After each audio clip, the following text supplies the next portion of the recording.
by just everything that's taken place today. I'm so grateful to be here. My name is Justin. I'm one of the pastors here at Hope City. And I cried first service. I'm trying not to cry right now. I'm just grateful for that you guys are here. And I want to say a welcome to you. I know many of you are first-time guests. Many of you are friends. Many of you paid to be here. And so whatever it takes, we're doing it, all right? But we're so grateful that you're here to celebrate the grand opening of Hope City Church. I was thinking as I was driving here, I'm like, oh my gosh, I have 51 of these in the next year to do. Like it happens next Sunday too. So I'm not trying to think about that right now, though. So I hope you feel welcome, hope you feel at home, and we're just grateful that you're here. Before I dive into the message today, I want to say a special thank you to so many people, too many to actually list by name, but we've had 27 different churches from across the country invest in our church financially over the last year. 27 churches have come together to make this vision a reality and possible. And so I'm just so grateful for that. So can we thank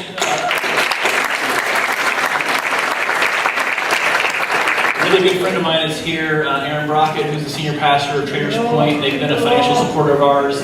Aaron and Lindsay and their family are here. Traders Point has been just at the heart of really everything that Tricia and I have done in ministry in the last 8 years. And so we're grateful for them. And Aaron's on our advisory board. And so I just want to say a special thank you to him and how grateful I am. And then we have church planting organizations that have supported us. We have individuals. And so my kids moved here last year with us, and they gave up a life in Nashville, Tennessee. They gave up friendships. My oldest son was going into his freshman year at Indiana Wesleyan, and so he had to reorient all that was home. And so when he came home, it didn't feel like home. And my middle son, Elijah, was going to be a junior in high school, and he gave up the last 2 years of his high school career in a school that he loved to come and be a part of a new school.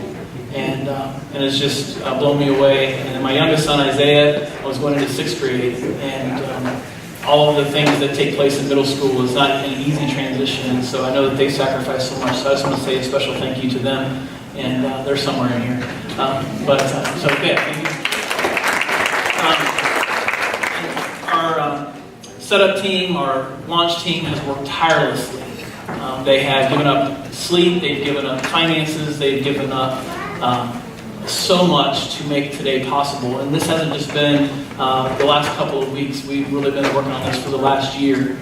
And so I want to say thank you. We have about 60 people on our launch team that have worn so many different hats. We had last week, we had kind of a preview service, and we had one person that was playing guitar, and he was also, greeting, he was running sound, he was doing everything. And we just have had so many people that have sacrificed and served at such a high level. And so Hope City Church, I get to stand on stage, but these guys really make it happen. So I want to say thank you to our launch team. And then finally, last but not least, I want to ask my wife to come up here. I surprised her with flowers first service, so this isn't really a surprise, but many of you, I don't have more flowers. So they're not identical services, because I gave her flowers last service. But Trish has, for those of you that know our story, today's a dream come true for us. And this woman, I'm not easy to live with, I'm not easy to be married to. And this woman has sacrificed and given and done so many things, not just for our family, but for the kingdom. I just want to say thank you.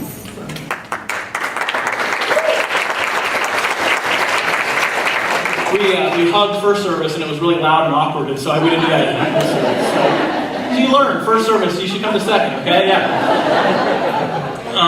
But Trish and I met my junior year of college. I was a junior, she was a freshman, and as if you've ever been to college, even high school is kind of like this, where like incoming freshman class comes in, you're like, oh, let's see the options here, let's take a look at what's going on. And I met Trish because a buddy of mine asked me to set him up with her on a date. He said, have you seen that hot girl from Chicago with brighter lipstick? And I'm like, no, I don't think I've seen her yet. He's like, dude, you have to set me up with her. And so I saw Trish coming out of the chapel. We went to a Christian college in Lincoln, Illinois, and I saw Trish coming out of the chapel the next day, big 1993 poofy hair, bright red lipstick. I'm like, that has to be her, right? And so I followed her from the chapel into the cafeteria, and I had a conversation with her, tried to set her up with my friend Kenny. I'm like, hey, you need to go out with Kenny, he's a great guy. And she starts giving me these excuses that she has a boyfriend back home, which is typically code for I'm just not interested in Kenny. But I thought, I need to get this woman interested in me because she is hot and does have brighter lipstick, and this is going to work out great. And so I started calling her, talking to her here and there, and I asked her out, and she continued to deny that she wanted to go out with me. And I'm like, I'm in love with me. I want you to be in love with me. Why is this not working? And so I started learning her schedule, and I'm not a breakfast person, I'm not a morning person, but I would get up early and go to breakfast and just sit there, wait, and I'd follow her to class, or I'd reorient my schedule around where building she was coming out of, and I would pass her in the hallway of a certain building. It sounds really stalkerish as I say it out loud right now, but no charges were filed, at least none of them lasted the statute of limitations, okay? And so, but anyway, we continued to just have this cat and mouse game where she pretended to not be interested in me. And so my friends started making fun of me on the basketball team. They started making fun of me that she wouldn't go out with me.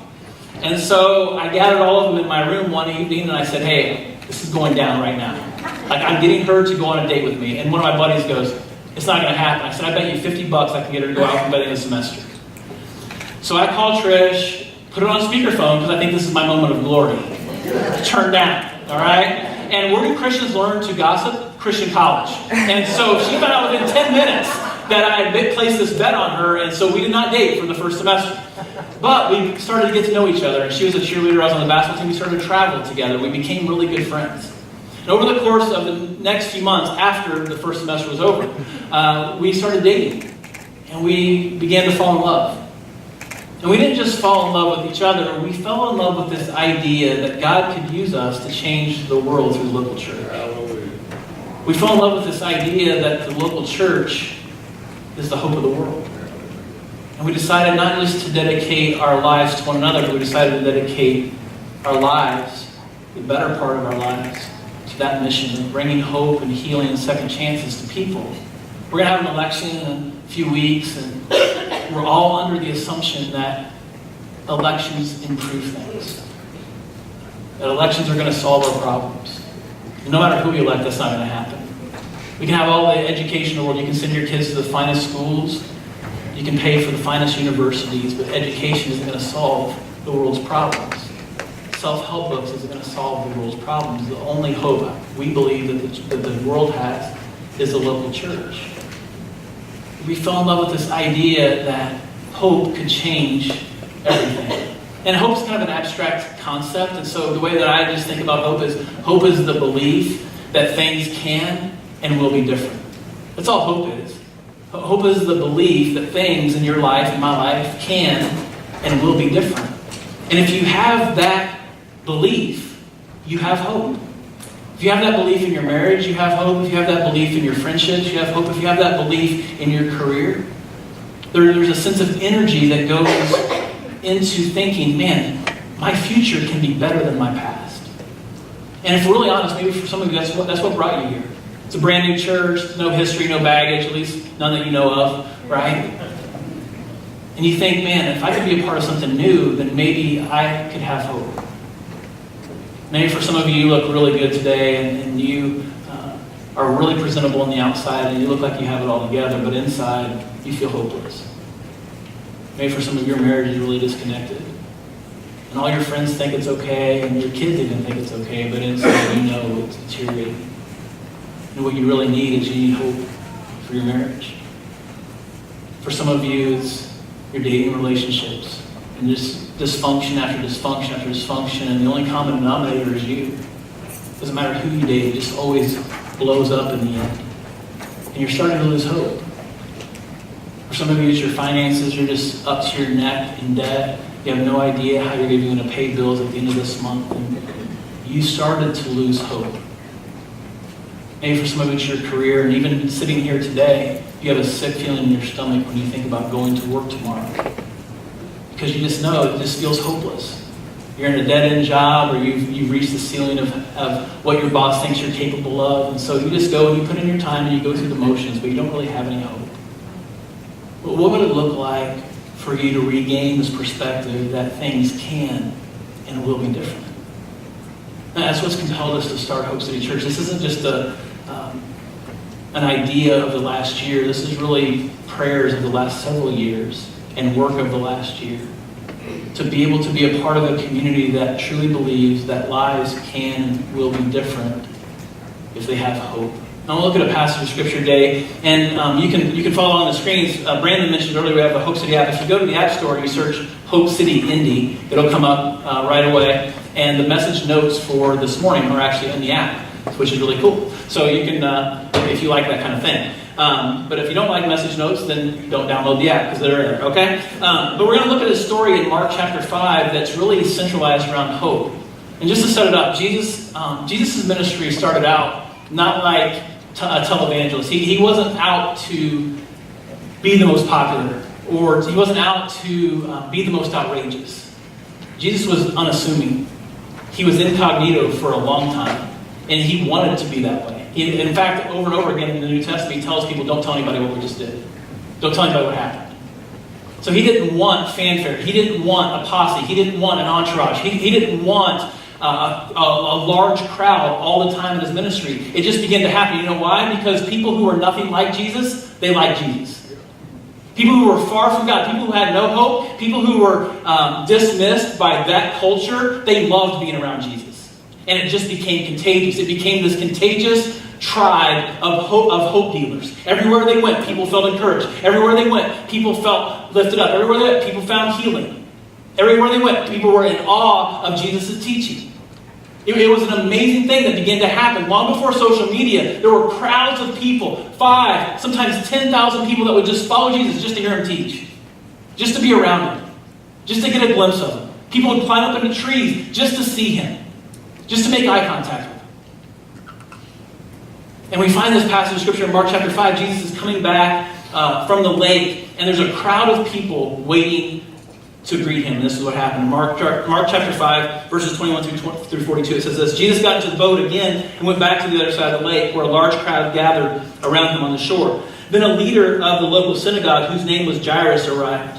When he saw Jesus, he fell at his feet, pleading fervently with him. "My little daughter is dying," he said. "Please come and lay your hands on her, heal her so she can live." Jesus went with them, and all the people followed, crowded around him. A woman in the crowd who had suffered for 12 years with constant bleeding. She had suffered a great deal from many doctors, and over the years she had spent everything she had to pay them. But she had gotten no better. In fact, she had gotten worse. She had heard about Jesus, so she came up from behind him through the crowd and touched his robe. For she thought to herself, if I can just touch his robe, I will be healed. Immediately the bleeding stopped, and she could feel her body that she had been healed of her terrible condition. Verse 32, but he kept on looking around. This is Jesus. Kept looking around to see who had touched him. And then frightened, the woman trembling at the realization of what had happened to her, came and fell to her knees in front of him and told Jesus what she had done. And he said to her, "Daughter, your faith has made you well. Go in peace. Your suffering is over." While he was speaking to her, messengers arrived from the home of Jairus, the leader of the synagogue, and they told him, "Your daughter is dead. There's no use in troubling the teacher now." But Jesus overheard them and said to Jairus, "Don't be afraid. Just trust me." When they came to the home of the synagogue leader, Jesus saw so much commotion and weeping and wailing. He went inside and asked, "Why all this commotion and weeping? The child isn't dead, she's only asleep." The crowd laughed at him. But he made them all leave. He took the girl's father and mother and 3 disciples into the room where the girl was lying. Holding her hand, he said to her, "Talitha kum," which literally means, "Little girl, get up." And the girl, who was 12 years old, immediately stood up and walked around. And they were overwhelmed and amazed. And what I want to do today is I just want to give you 3 observations from this text that I think will speak hope, infuse hope into wherever you are today. Doesn't matter your religious background, doesn't matter your marital status. I think we're going to see what Jesus can do in the area of hope in our life. And the first observation of this is hope is at its best when we're at our worst. Hope is at its best when you are at your worst. Look at verse 22. Then a leader of the local synagogue, whose name was Jairus, arrived. When he saw Jesus, he fell at his feet, pleading fervently with him. "My little daughter is dying. Please come and lay your hands on her so she can live." Do you realize how desperate Jairus must have been to approach Jesus like this? It says twice in this passage that he is no ordinary Jewish person. He's not even a follower of Jesus. He's a synagogue leader. He's a leader of the local synagogue. He's a religious leader. People would have known who he was. People would have seen Jairus coming to this person who other people were saying is the Messiah, But the Jewish leaders were trying to rebuke and push back and not allow people to believe in this new religion, this new relationship that Jesus was trying to usher in, this new kingdom that Jesus was talking about. And here Jairus is coming to Jesus and falling on his knees. And Middle Eastern men don't beg, especially religious leaders. And here this guy is saying, you know what? I've tried everything. My little girl is sick. I have nothing to lose. Jesus was probably not his first option. He was probably his last option. He was desperate. And he says, I'm shoving everything to the center of the table. I'm betting everything on Jesus because I have no other hope. She's sick. And without him, I have no hope. We read over it like it's not that big a deal. It's just somebody coming to Jesus, just another guy. But this was huge in that culture. For a religious leader to humble himself and humiliate himself like that. And admit that he could not hold it together. That's what religious leaders did then. They pretended they were better than they really were.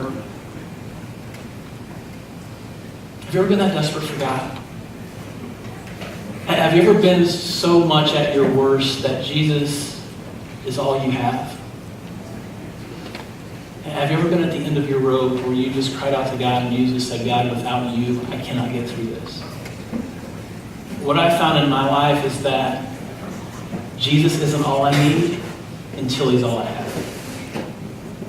So often I look to other things. I try to fill the hope in my life with relationships or with possessions or with experiences. And then when all of those things fail, like they did in Jairus' life, I finally come back to Jesus. For many of us, Jesus isn't all we need until he's all we have. See, hope is at its best when we're at our worst. Hope is at its best when you're at the end of your rope. I love how the story goes on. Verse 25, a woman in the crowd had suffered for 12 years with constant bleeding. She'd suffered a great deal from many doctors, and over the years, she had spent everything she had to pay them. But she had not gotten better. In fact, she's gotten worse. This woman's been sick for 12 years. She's gone to every doctor. She's seen every specialist. She's taken all the medicine. She has had all the x-rays. They ran all the tests. They've done everything they can, and she's not getting any better. She's spent all she has. She's broke, trying to figure out what keeps making her sick. Why is her illness not going away? She has no hope. Everybody has looked at her. Everybody's talked to her. Everybody has tried to figure it out for her. She has exhausted all of her resources trying to figure out how to be made well. And this is so huge because in that culture, people with long-term illnesses weren't seen as just people who needed medical attention. They were seen as people who had a spiritual condition. They were spiritually hopeless. People who had medical issues that were long-standing or they had physical deformities, they were pushed to the side. They were second-class citizens because the Jewish people believed that they had committed a sin and that was God's judgment on them, or that they were under the judgment or the punishment of their parents' sin. And so, while they were physically ill, they were spiritually dead. They were spiritually hopeless. And this woman has exhausted all possibilities, and she has failed over and over and over and over again to find healing. And she's hopeless. She's at the end of her rope. And all she's reminded of is her spiritual failure. Because maybe if she was a little bit closer to God, maybe if she prayed more, maybe if she gave more, then maybe God would not have done this to her. And maybe for some of us today, you don't allow yourself to experience the hope that God has for you because all you see is your failures. All you see is your past. All you see is the mistakes that you've made. And you think that you're disqualified from the hope that church people talk about. It's good for somebody else. So you come to church and you sing the songs, but inside you've resigned yourself that you're just going to continue to fail at relationships. You're just going to continue to fail at finances. You're just going to continue to fail at being a husband because you're never good enough.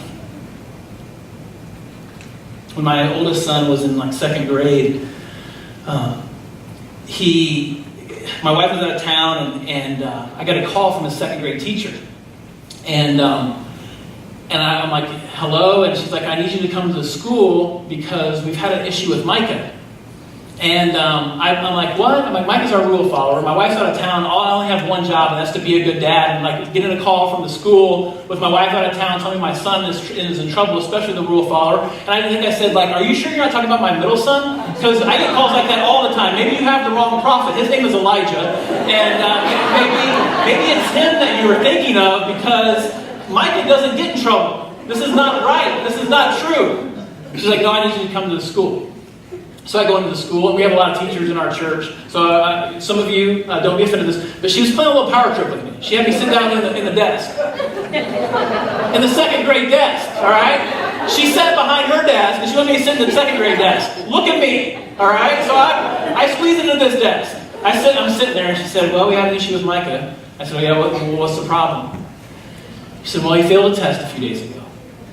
And I said, okay, is that really like such an offendable thing? You have to call me into the school? And she said, well, I gave him the test to ask him to take it home to have you sign and bring back so he could do a retake. But he never brought it back. And I said, well, I never saw it. She said, I know. She said, it's over there. And she points to the corner. And so now we're looking at each other awkwardly. I'm like, so you want me to go get it? She said, yes. So I get up and I go get it. It's in the trash can. So I wad it up. I open it up, it's got a huge F at the top of it. And I just thought, what teacher writes that big of an F on top of my kid's paper? So he needs some help. So she said, I don't know why he threw it away, but maybe you could call him in here and we could talk about it. So he's sitting down the hallway, and I asked him to come in. I said, buddy, I said, what's going on with your test? He's like, I failed it. I said, yeah, I know. I said, why did you throw it away? He's like, I just didn't want you to know that I failed. I wanted you to be proud of me. I thought if I threw it away, I could hide my failure. I said, buddy, my love for you is not dependent on your test scores.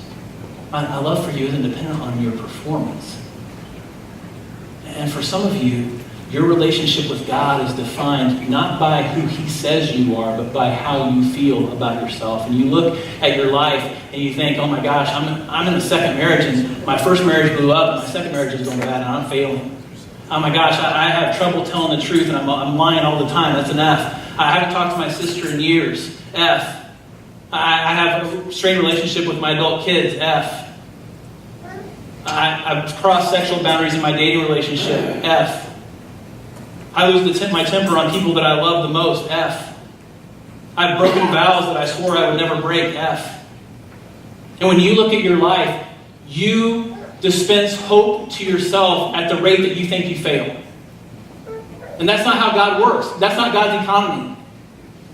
God doesn't see your failures as an obstruction to hope. He sees your failures as the birthplace of hope.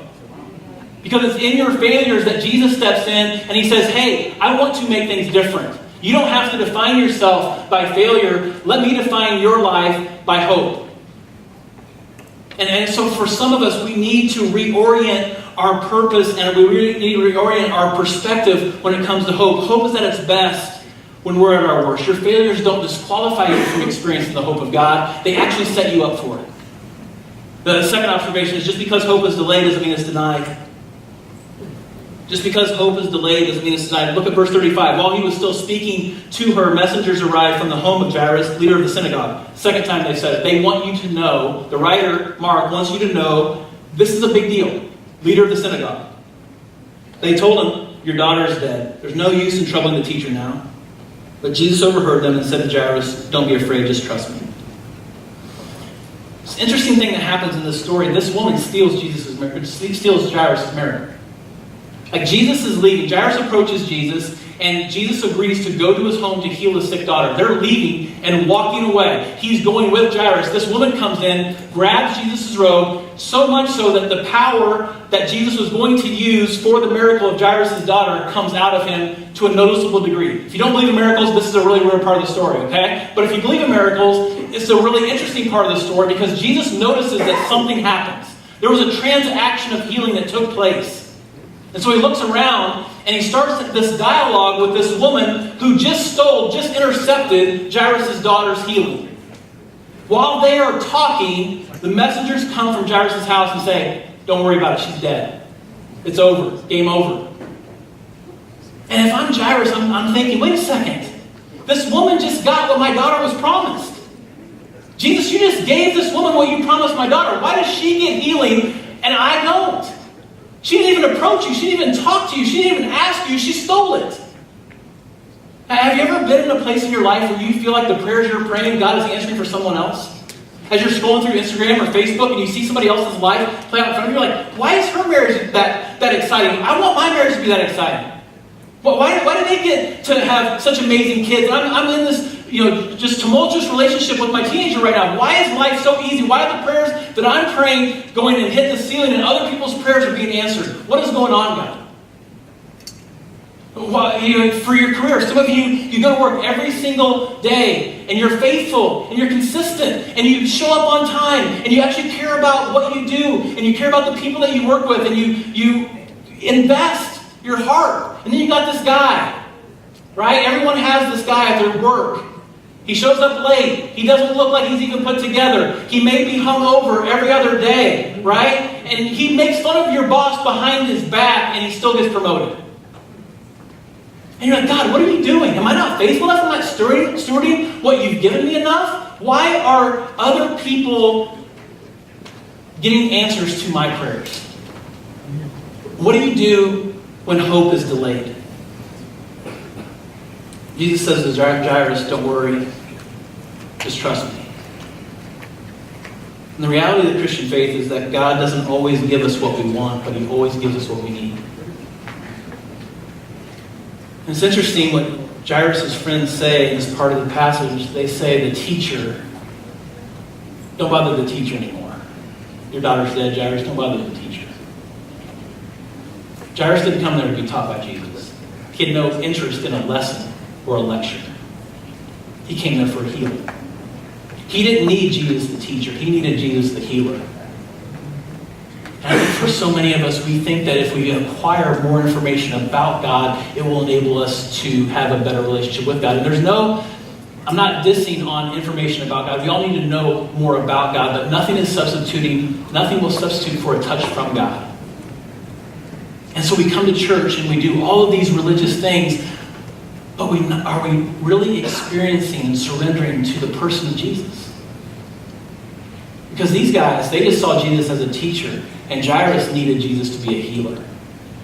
And maybe what your marriage needs isn't more information, more another marriage book or another marriage seminar. Maybe it just needs a touch from Jesus. Maybe what the relationship with your kids needs isn't the 5 love languages for kids, it's a touch from Jesus. Maybe what your career needs isn't just upward mobility, it's a touch from Jesus.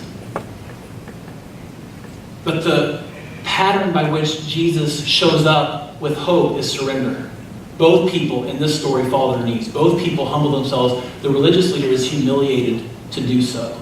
They surrender. If you ask me what to do when your hope is delayed, I would say surrender. Give up. Wave the white flag. Come to the end of yourself. Even if your circumstances don't change, your heart changes.